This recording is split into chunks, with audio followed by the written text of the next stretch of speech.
You're listening to At the Grove, a podcast for the Heritage School. Well, welcome everyone to a very special episode of At the Grove. I'm Emily Kimball. Today's episode is going to honor our Mental Health Awareness Week. We focus every single day on coping skills, coping mechanisms, things to better your mental health. And we have a lot of things that we do throughout the year, but this is just a special week where we really focus on it and prioritize it across all students and all divisions. So we're going to dive into Mental Health Awareness Week, but also talk about mental health in general. A really important episode. A lot of our students, a lot of us deal with mental health issues. There's a lot going on in the world every single day, anxiety, depression, and it's very important to talk about it. So that's what we're going to do today. We've got two great guests. We've got Cate Cofer, who is our school counselor, and we have Kristina Marchman, who is our AP psychology teacher. They are the ones in charge of Mental Health Awareness Week, and they are going to talk to us about everything from the pressure students face to what your brain is doing under stress and how we all can support each other a little bit better. Well, let's start with some quick intros. Cate and Kristina, can you both tell us a little bit about yourself, your journey to Heritage, and what it is that you do here? So I'm Cate Cofer. I'm a licensed marriage and family therapist and a registered play therapist, and I came to the Heritage School in 2019. I was working in my private practice. I was heavily pregnant, and Miss Skelly called me and said, "Hey, do you want to come work at the school?" And I said, absolutely. I came over and have been here since. I'm Kristina Marchman. It's funny enough, I came here heavily pregnant as well. Yeah. That's the thing. You gotta be, if you're pregnant, you get hired. I think it's my 10th year here. I was in Norcross for another 6 years. I majored in psych at Wake before I got into education, so that's kind of how my interest started. Before we get into what Mental Health Awareness Week is, let's kind of talk about what does mental health mean, especially in the school setting. So when we talk about mental health, what do you feel like we really mean? My perspective is it's really about how we think, feel, and cope with our life. It's kind of like our overall mental wellness, the good, the bad, and the ugly. And because we do as a society talk about mental health more, it's definitely become something that a lot more people are interested in and they want to know about and they want to feel better. And I think that's, my perception of what mental health is. Yeah, I'm trying to think how many years we've been doing this for. I think we're on year 4. Yeah. 4 or 5. I remember calling it Mental Health Week, and Cate was like, "No, let's call it Mental Health Awareness Week." It's bringing awareness, showing coping strategies, how to talk about it. I teach AP Psych, and so my kids really love to talk about it and share about it. What inspired this creation of Mental Health Awareness Week here at the school? My perspective of it is Kristina noticed that there was a huge need in her AP Psych class. And she was like, we've got to do more. We've got to do something else. And she was like, let's do something where we're able to really focus.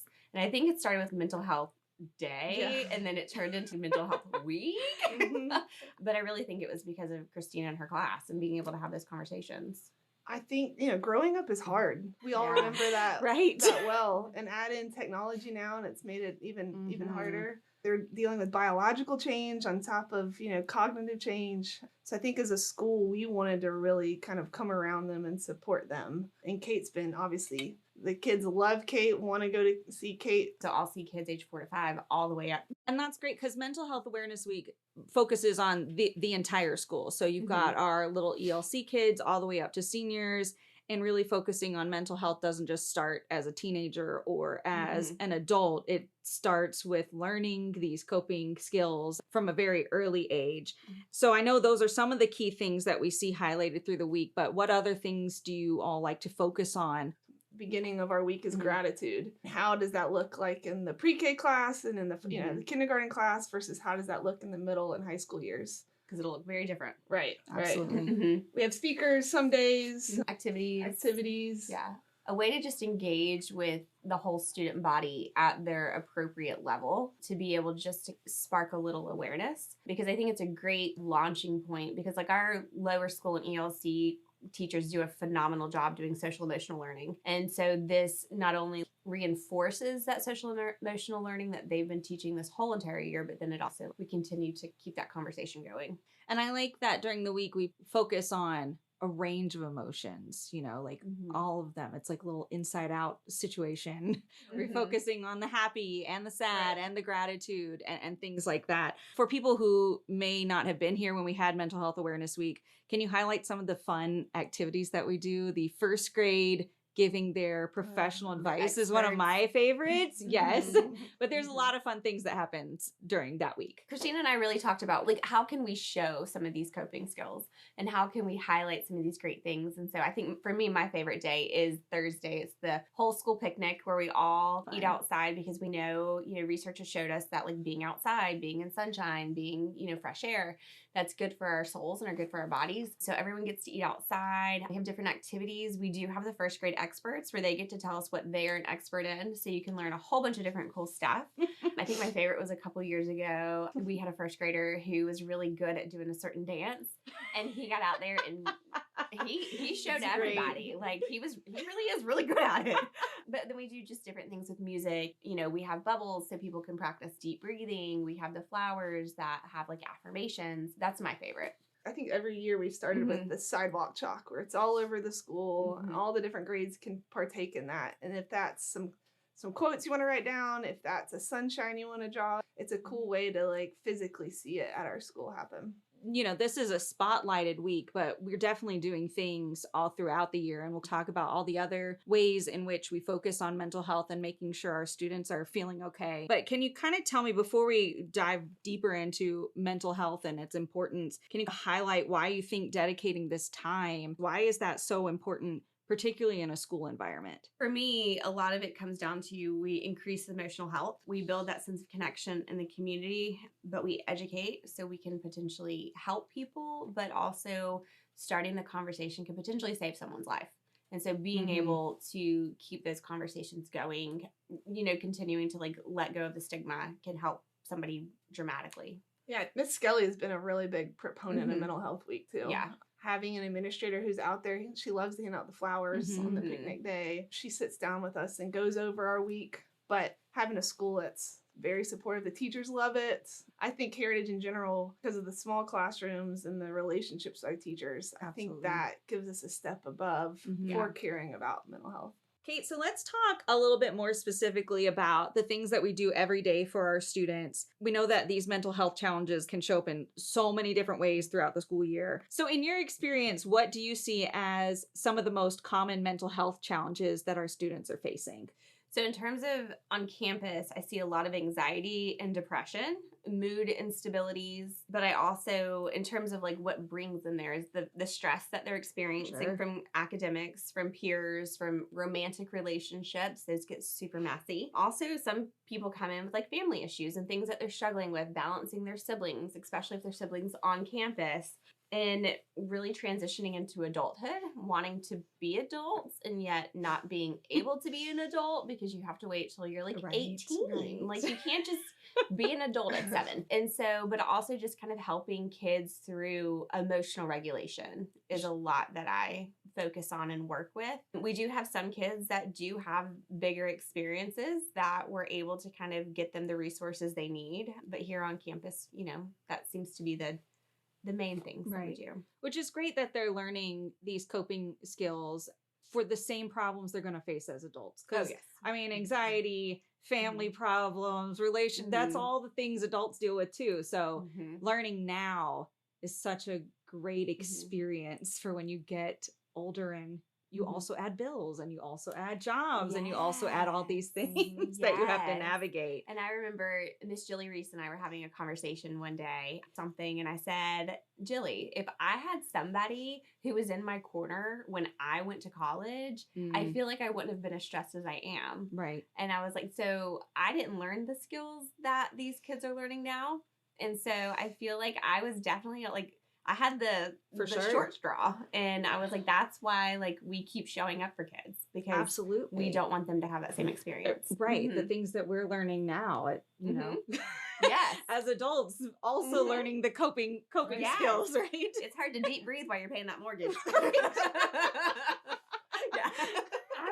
have a question for you, Kate. Something gets brought up with my students is they say, well, it's okay to be nervous. How do I know when it's not just nervousness, but it's something I need help for? That's a great question. That's a really good question. So yes, and actually anxiety is very normal. That is our body's response of, hey, something's not right. It's our fight or flight mode kicking in, the amygdala doing all of its thing. And so the difference between being nervous and then having anxiety is a lot more profound, but it also lasts for longer periods of time. So like it's one thing to be nervous before a test. It's another thing to be nervous the week before a test for the whole entire week. So really kind of looking at that and also figuring out, is there a way to stop it? Like, can you use skills to calm down? If you can't use skills to calm down, that might be where you have like that red flag of this could be more than just, little jitters. Sure. Sure. That's a great question. Other ways that you kind of tell these students, maybe the ones who aren't dealing with the bigger problems, but just the everyday nerves, the everyday anxiety. What are some ways that you teach them how they can handle all of these academic pressures, these social stressors, the emotional ups and downs? How do you teach them to handle these in a healthy way? So a lot of times I start with just kind of like talking them through experiences so they can kind of get their own perception of their events. Sure. Because a lot of times the perception that we may have, or teachers or adults or people who have fully developed brains have a very different perception. Talking them through what their perception is, helping them, especially with the academic stuff, plan.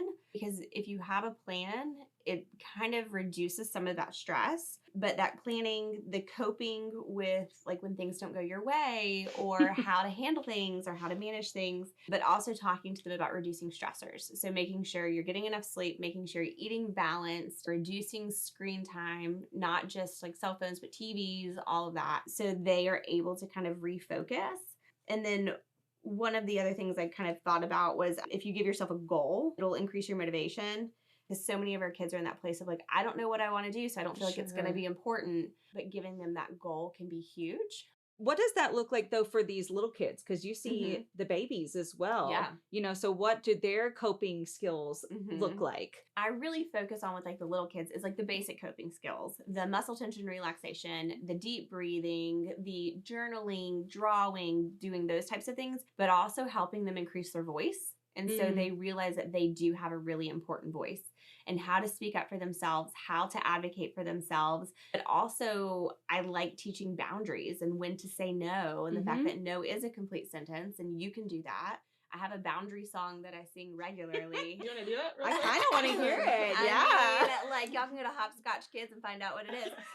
But like, because I think it's important that these little kids are learning that. So when they get into middle school, they don't feel like they're floundering. And there's definitely things beyond going and seeing Kate, because Kate is one person and she can't see everyone all day, every single day. So what are these other resources and programs that we have in place to help the entire student body every single day? It's not just the kids who are coming in and maybe dealing with a specific issue, but we want every single one of our students to have good mental health and be able to cope well. So what are these resources that you provide on a daily basis? So we do have the resource board that is under the login to the main site. So we have the resource board that has a whole bunch of different things, phone numbers, resources, guides. I mean, a whole bunch of stuff's under there. We also implemented a program called Hope Squad this year, and that is with 7th and 8th graders it's actually a specials, but that is all about suicide prevention and awareness.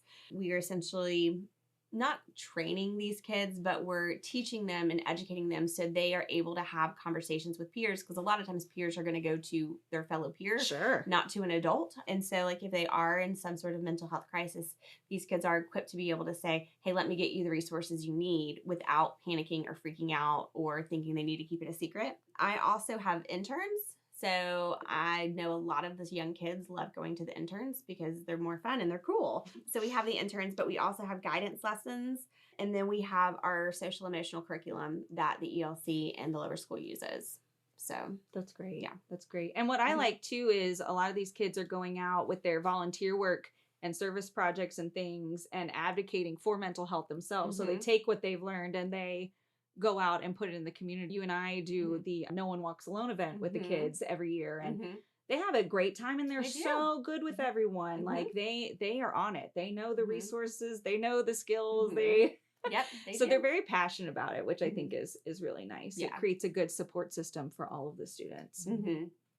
But we've got seniors graduating, and these students won't be able to come to Miss Kate's office every day, which is sad. But they're going to have to go out and be on their own at college. So can you give a little advice to these seniors or even our alums who are in college right now? There's a lot of new stressors that come about. How can they use what they've learned with you and at the Heritage School to take on these new stressors and be able to handle them as they go through a lot of change? Yes. For the alums, because I try to keep in contact with people, especially like if they are people who do have a lot going on. But what I have learned, and just kind of thinking back to my experience, a lot of the stressors and the things that they will face is more friendship based, living alone, balancing adulthood, but still reminding yourself that you're not a full adult. Grades, Greek life or Greek pressure, expectations from themselves, the school, and their families. Basic adulting things like what to do when you get sick. Like that's moderately important. Right. You know what I mean? Like, you mean I have to call my own doctor? Like, I still hate doing that. Right? That's the worst. Yeah. Same girl. Yeah. That's why we go to urgent care. Right. But also living alone, boundaries and choices, because they look different.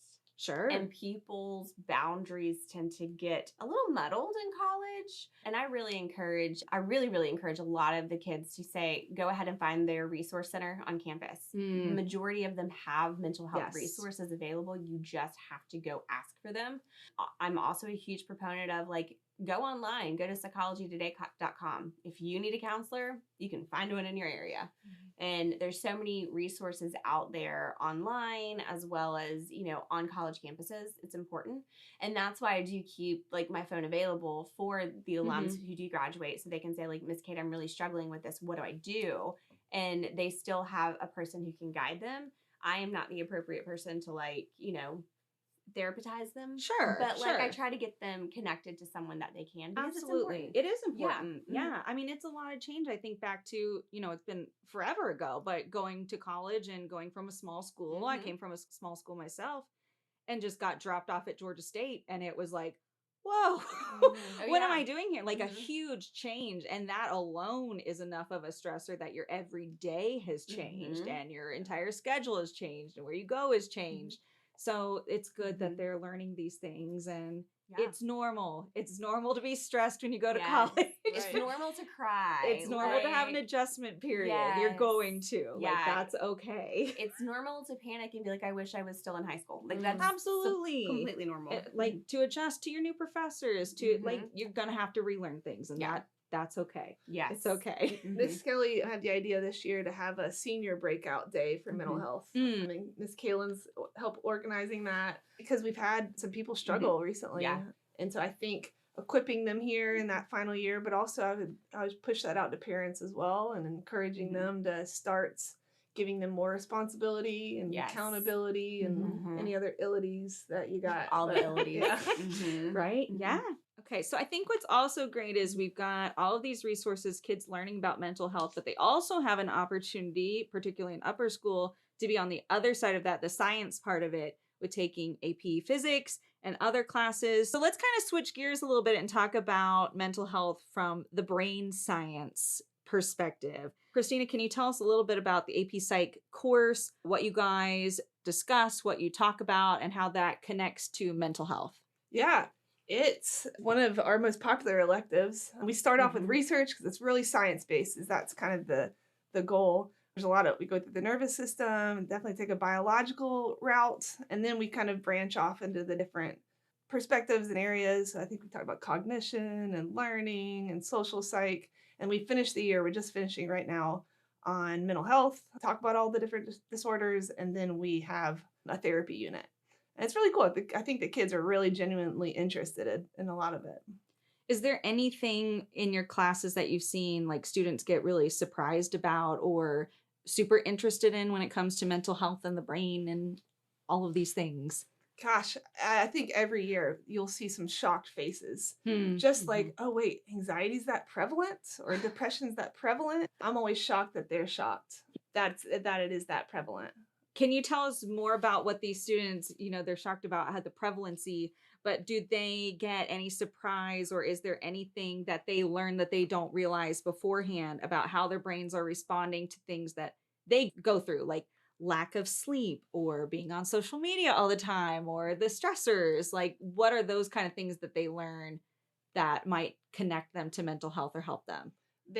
My students would laugh at me right now if they were in here, because sleep, like you said, Sleep. I know I'm a mom, but I'm like really harping on sleep. I'm not a mom, and these kids come in and go, I stayed up till 1 a.m. and I'm like, you are still growing. Right. What are you doing? Go to sleep.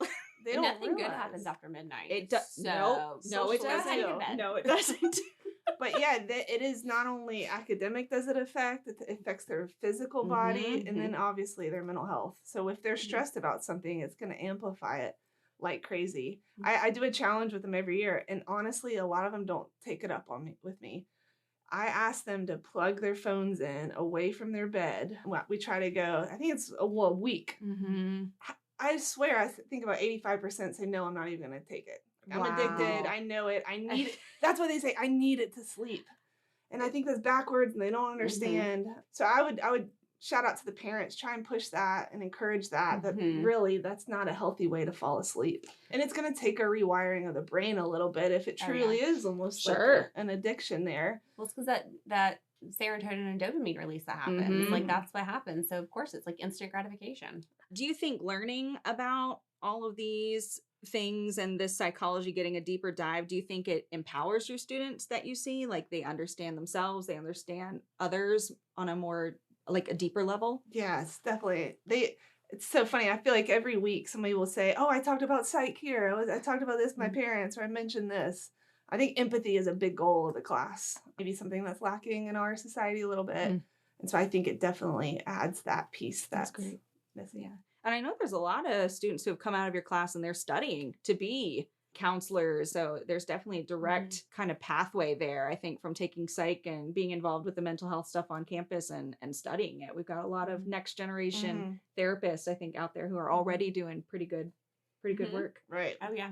Let's circle back to that end of class where you're talking about mental health. You do something called a mental health seminar. Can you tell us what that is, what students do, and what they take away from that? Yeah, I've been doing this for the last 15 years, actually, in my psych class, and it's probably my favorite day. It's just raw and it's genuine. I ask them why they think anxiety and depression are on the rise, specifically in their generation, and they write an essay on it.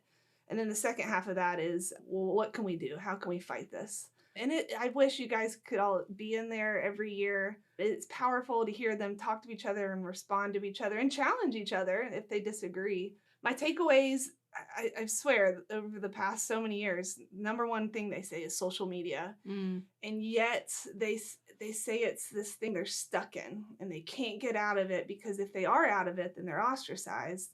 But if they're in it, they know it's kind of a terrible cycle as well. Yeah. So that's always a really sad one. So, parents, I would push to, wait as long as you can on that. But how relatable too. I mean, even adult, it's like you're stuck between, do I want to know what's happening all the time or I need to disconnect, and balancing that. So, I mean, yeah, they're struggling with things that are very common for sure. And they need help with those boundaries. Sure. Absolutely. Learning absolutely. That. They're also saying that having constant information at your fingertips, if it's politics, if it's social, if it's environmental, they're just overstimulated. Yes. That would be my number 2 thing. And then lastly, they would say that overall awareness is a good thing. So anxiety is on the rise because there's awareness, and that is a good thing. So mixed bag, but it's a really, really cool conversation. I had a student say, we just need to be tougher. And I agree in some ways. We need to fight through our things and push our kids in some ways, right? I definitely agree with that. But I think we also have to be aware when too tough is creating. For sure. Well, I think there is that mental toughness that we need. And I think a lot of times, I feel like the people that they're saying, we just need to be tougher, are the people who one minor inconvenience is, making them crumble. Sure. Right. All right. Well, let's kind of switch gears a little bit. We're going to do a little myth busting. So I'm going to throw out some common ideas or phrases or things we hear about mental health. Things that sound true, might not be, or there might be a stigma about it or a misconception about it. So, and I just kind of want to hear your quick reactions, quick thoughts to these common myths or common sayings about mental health. So the first one, if I'm not in crisis, I don't need help. That was my buzzer. I like it. Wrong. Try again. That's awesome. I did have a student say, I wish I went earlier for help. It wouldn't have gotten this bad. That. Oh, yeah. That's huge. That is huge. All right. Therapy is only for people with serious problems. Kate, what would you say therapy is for? Therapy's for everybody. Love it. Like, yes. Therapy's for everybody. And I was thinking about it of like my normal coping. Like, I have therapy that I go to every week. Like, yeah. I have a therapist who holds me accountable, but it's really just because, like, in order for me to stay emotionally balanced, I need a non-objective third party who is going to let me know when I'm being a drama queen, who's going to let me know when I'm being too sensitive, or who's going to let me know when I like need to take something seriously. Yeah. Because a lot of times with certain situations, your brain gets clouded. And so counseling helps you kind of see things more clearly. Well, we go to the doctor every year for a checkup. Right. These kids are used to that too because they go for their sports physicals. Yep. Why would you not do a mental health check-in? Your brain is part of your body as well. You go to the dentist every year. You go get your eyes checked. You go to the doctor. It just makes sense. Like, even if you feel fine, do a check-in. Yeah. Just do a check-in. And there are some times where it's like, I don't need to go every week. And that's fine. Absolutely. But I think, talking about like the student who said, I wish I would have gone sooner. If you make mental health a priority, then it's not even going to get to a place where it could have been that. It's going to be able to intervene at the appropriate level. Proactive. Yeah. And that's what I think it should be. Absolutely. All right. Talking about your feelings make you weak. That's silly.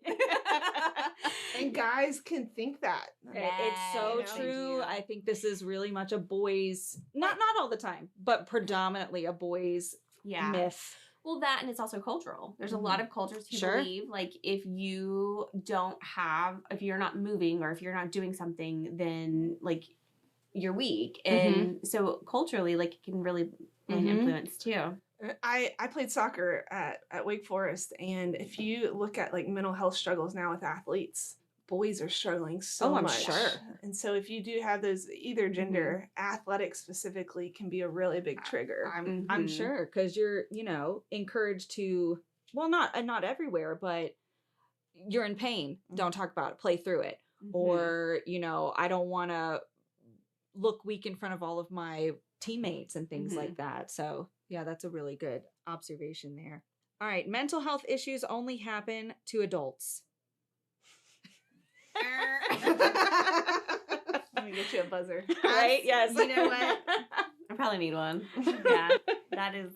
Yeah, I see Kate all the time on campus doing play therapy or walking around with kids where they don't even know they're really getting wisdom from her while they're looking at leaves. Yeah, or walking through the grove. There was a bird in the grove, and I had multiple kids who we were checking on the bird while we were talking about our feelings. Yeah, yeah. Why not? Why not? Yep, it works. Well, and I think something here too is like, you do maybe have the kids who, mention one minor inconvenience, but I think you also have kids who go, well, I don't have as big of problems as somebody else, or I'm looking at the adults in my life and they have way bigger problems, so mine are minor. Like, it's just a test or it's just a this. But like, their problems are equally important. Yeah. There's a middle area, right? Where you want to push, you also want to treat feelings. You got to find that happy for sure medium. And I mean, but our society isn't a tit for tat. Like, it can't just be like, oh, well, my problem's bigger than yours. Right. And like, it's not a competition. We can't do that. So it's also like, well, that's why therapy is confidential. So like, they don't know what you're talking about. So it doesn't matter how big the problem is or not. Yeah.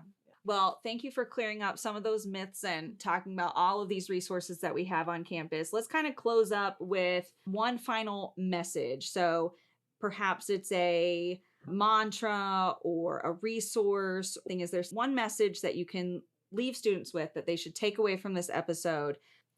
it's so hard to push it to one, because I would do say, like, give them hard things and responsibility, go outside. I always feel better. I'm like walking or taking a hike, sleep, get off your phone, service. I read about how serving others makes you understand your own gratitude. But okay, so sorry, that was a lot. In my class, I showed a clip, and I'm going to try and summarize real quick. Aaron Beck, founder of modern cognitive psychology, he's 94 years old, and they asked him, what's your tip? And he said, you have to choose optimism.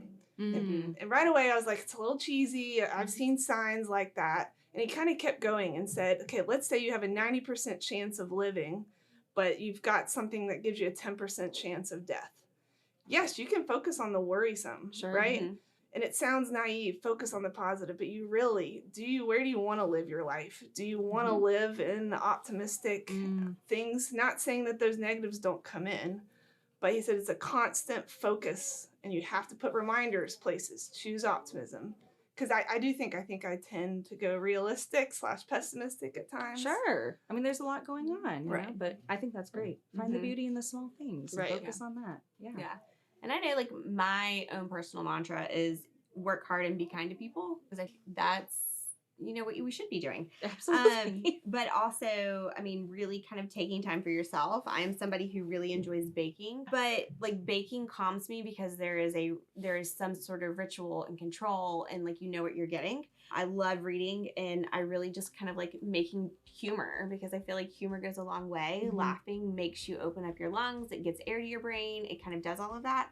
But one thing I would say is have to run your own race and do what's best for you. Well, thank you both for joining us for a very important, I think, episode. And it's always important to talk about mental health. So thank you for being here. Thank you. Thanks for listening to the Heritage School podcast. You can listen to At the Grove on Spotify, Apple Music, or your favorite podcast app. Further connect with the Heritage School by following us on Instagram and Facebook, or visiting our website at heritageschool.com. I'm Emily Kimball, and we will see you next time at the Grove.